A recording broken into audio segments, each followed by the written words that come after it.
Good day, I'm Theodore Henry, and this is your JIS News for Thursday, December 3. Prime Minister Andrew Holness says government will be conducting a technical and academic study of the security strategy under the Zone of Special Operations, ZOSO. He says this will become a template to be used not just in Jamaica, but in other countries that face similar social issues.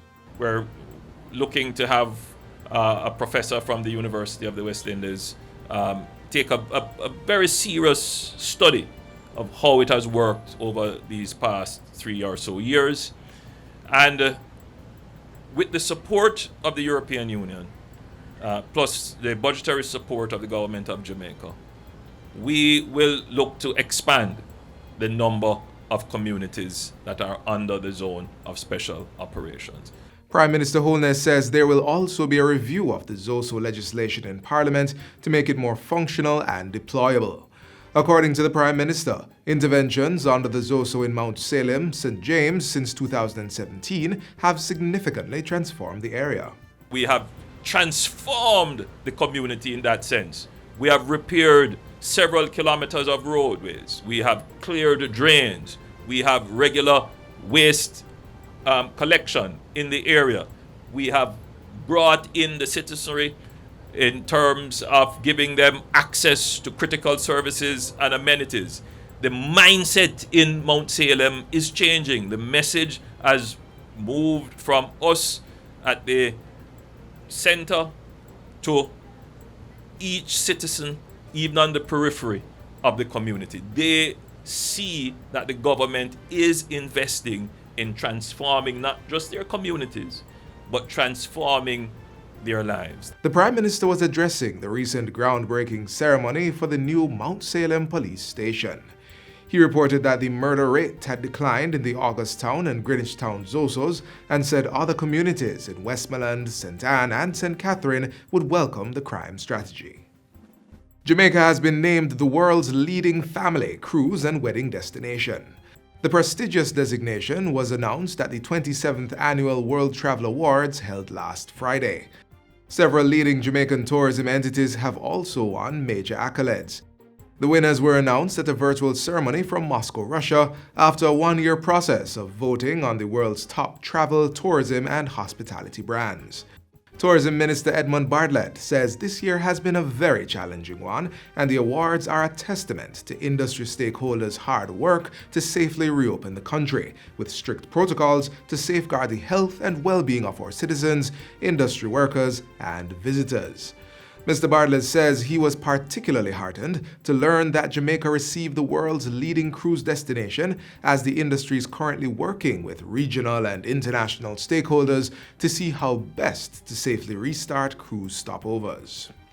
Residents of Anata Bay St. Mary now have access to free public Wi-Fi technology in the town center. It was commissioned by the Universal Service Fund, USF, last Friday at a cost of $20 million. This now brings the total number of free public Wi-Fi hotspots across the island to 10. Technology Minister Daryl Vaz says Port Antonio, Chapelton, and Ocho Rios will soon join the list. The installation of public Wi-Fi is part of the government's efforts to facilitate economic and social development by ensuring that the country obtains 100% internet access and its citizens are exposed to technology. We're in a digital age. And in this time, access to technology and devices is no longer a luxury, but a necessity. It is a crucial driving force for economic growth, job creation, and development. As part of that, Minister Vaz says government is working to implement an urban traffic management system that will be centrally controlled to provide real-time traffic data. Additionally, under an initiative by the Science and Education Ministries, Belfield, Clonmel, Camberwell, and Bromfield primary schools will be connected to the internet. In other news, 534 students with special needs are among the most recent recipients of tablet computers, courtesy of government's One Laptop or Tablet per Child initiative. Valued at $100,000, the devices were handed over to the Ministry of Education on Monday by the United Nations Children's Fund, UNICEF. Education Minister Favour Williams thanked UNICEF for the donation, which supports the government's drive to facilitate online learning through the provision of tablets to needy students across the island. UNICEF has been a partner with Jamaica for a very long time, and we appreciate the knowledge that you bring, the projects that you have initiated. I'm sure when you look back over the years, you would have seen the impact that UNICEF has made, in particular in the education sector in Jamaica. I can't thank you enough for your focus on the education sector, but more important, for the special effort on our special needs students across our schools. UNICEF Jamaica Country Representative Mariko Kagoshima says the organization is happy to provide support for special needs children during the COVID-19 pandemic. I would like you to know that UNICEF is here to continue support with you and to ensure that Jamaica can come out and then build back better and stronger. Cabinet has approved the introduction of same and next day service packages by the Registrar General's Department RGD in order to better satisfy customers. Minister of Education, Youth and Information Favour Williams made the announcement at the recent post-cabinet press briefing. The packages are for the processing of the same day and next day service for birth, death, and marriage certificates where applicable. The fee structures are $7,500 for the same day service and $6,000 for the next day service. She says the introduction of the premium service would not replace the 3 existing service platforms that carry a maximum wait time of 4 days, 10 days, and 30 days.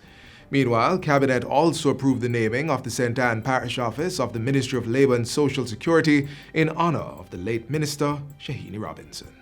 The activities to be carried out at the newly constructed facility include, among other things, the operation of the National Insurance Scheme as was directed by the late Member of Parliament.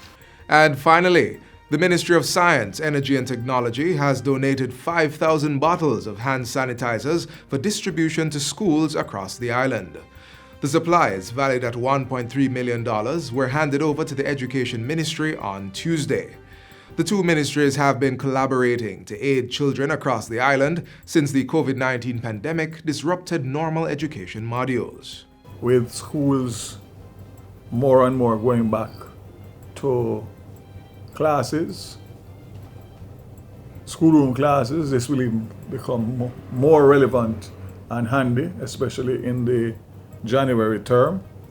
And I think that and hope that it will be used to the benefit of the kids to prevent them from the COVID pandemic. Education Minister Favour Williams lauded her technology counterpart for the donation, saying it will indeed be handy as more schools are expected to resume face-to-face classes in 2021. And that's it for JIS News Today. I'm Theodore Henry. Thanks for watching.